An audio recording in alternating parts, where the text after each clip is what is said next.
Hai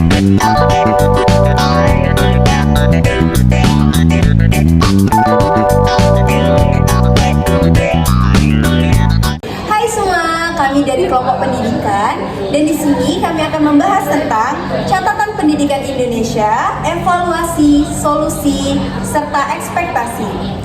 Baik, pertama-tama saya akan bertanya pada teman-teman saya, bagaimana pendapat kalian tentang sistem pendidikan Indonesia dan bagaimana hasil dari PISA pada tahun 2021, apakah sudah cukup memuaskan?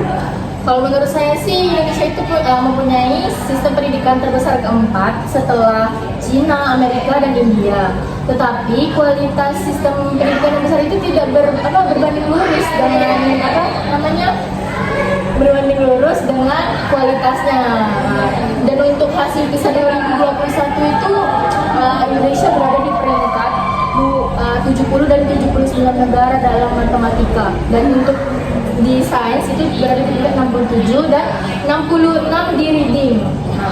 Kenapa sih separah itu ya kan? Kita kan bertanya apa sih yang salah dari pendidikan Indonesia itu. Dan untuk anggaran pendidikan Indonesia itu dikasih itu besar oleh Presiden Jokowi sebesar 549,5 triliun rupiah atau sebesar itu 20% dari APBN. Dan ternyata kontribusi ekonomi kita ke pendidikan itu relatif kecil. Kita tuh cuma bisa menyumbang kepada GDP itu sekitar 3,8%, tapi rata-ratanya itu sekitar 4,6%. Bahkan Qatar yang dulunya tuh yang kemarin jadi tuan rumah Piala Dunia, dia aja di angka 6,9% gitu. Jadi kayak kontribusi kita tuh di pendidikan ya relatif kecil gitu teman-teman. Selanjutnya saya ingin bertanya, bagaimana sih dampak pendidikan kita ini? Aku sih dampak pendidikan itu sebenarnya belum rata. Maksudnya anggarannya belum rata di Indonesia. Kita bisa mengatasinya sekarang sih katanya perlu evaluasi lebih dalam aja. Evaluasi, lihat bagaimana sekolah itu, apakah fasilitasnya sudah memadai atau tidak, lihat kualitas pengajarannya, terus lulusan-lulusannya itu, lulusan dari sekolahnya itu bagaimana. Dengan melakukan evaluasi pasti optimal anggaran itu. Jadi menurut kamu bagaimana sih sistem pendidikan saat ini? Sistem pendidikan saat ini menurut aku sih sudah fleksibel, apalagi sekarang kan kurikulum sudah merdeka tuh. Jadi kan sekarang nggak fokus ke materi, tapi juga ke tugas proyek gitu kan. Jadi siswa lebih memahami. Tapi ini tergantung dengan siapa yang pro pendidikan, dan kalau kita pro pendidikan berarti kita mendukung bahwa pendidikan itu menekankan pentingnya pendidikan itu. Tapi kalau menurut aku nggak gitu sih. Jadi kurikulum itu menurut aku ya itu kurang relevan, jadi kurang sesuai dengan kebutuhan masa kini. Jadi banyak juga yang menanggapi bahwa kurikulum Indonesia itu ketinggalan zaman, sehingga siswanya itu tidak bisa mempersiapkan siswa untuk bekerja di lapangan. Terus yang lainnya itu Indonesia itu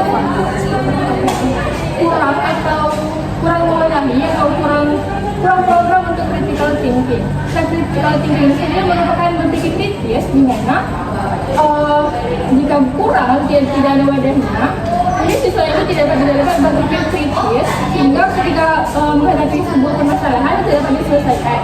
Terus selanjutnya itu Indonesia ini kurang adanya eksploitasi terhadap minat bakat. Jadi kalau udah kurang gitu, pasti itu dilihat dong siswa-siswanya ini. Kita harus dikarenakan siswa-siswa Indonesia ini tuh guru-gurunya lah ya, lalu berpatokan kepada mata pelajaran inti. Jadi itu menurut aku Kurang ya. Udah pernah dengar belum ya sebelumnya tentang Indonesia Emas tahun 2045?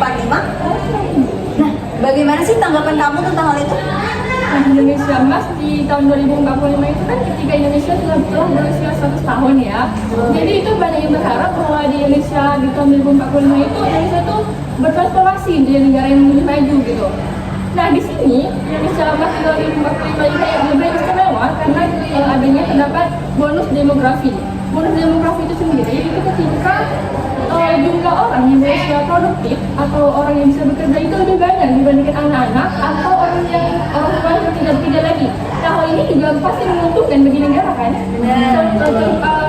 Karena kalau banyak orang bekerja otomatis pendapatan negara itu makin banyak kan, ekonomi juga makin lancar kan, nah, gitu. Nah, dengan harapan kita yang besar di Indonesia Emas pada tahun 2045 itu, bagaimana sih bentuk kualitas tenaga kerja kita saat ini? Apakah sudah cukup apa bagaimana?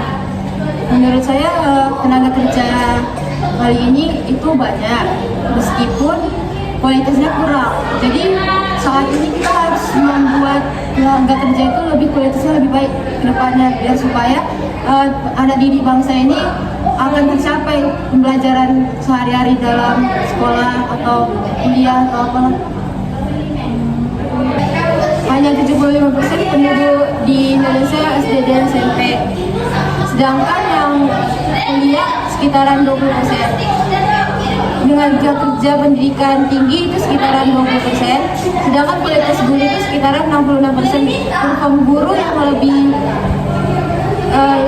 sekarang tuh kurang baik, sehingga kita akan harus meningkatkan kinerja guru yang sekarang ini supaya 100%. Dengan banyaknya permasalahan yang akan kita hadapi, ada nggak sih beberapa solusi yang bisa kita lakukan untuk kedepannya untuk Indonesia yang lebih baik? Ada tuh, menurut aku tuh solusinya kita perlu tambahan dulu untuk anggaran peningkatan anggaran bisa untuk memperbaiki kualitas dan juga untuk metode pembelajaran. Sedangkan untuk metode pembelajaran harus relevan, pendidikan harus mengikuti kebutuhan zaman dengan mengajarkan keterampilan seperti berpikir, kritis, kreativitas dan kerjasama yang baik untuk sesama. Setuju sih.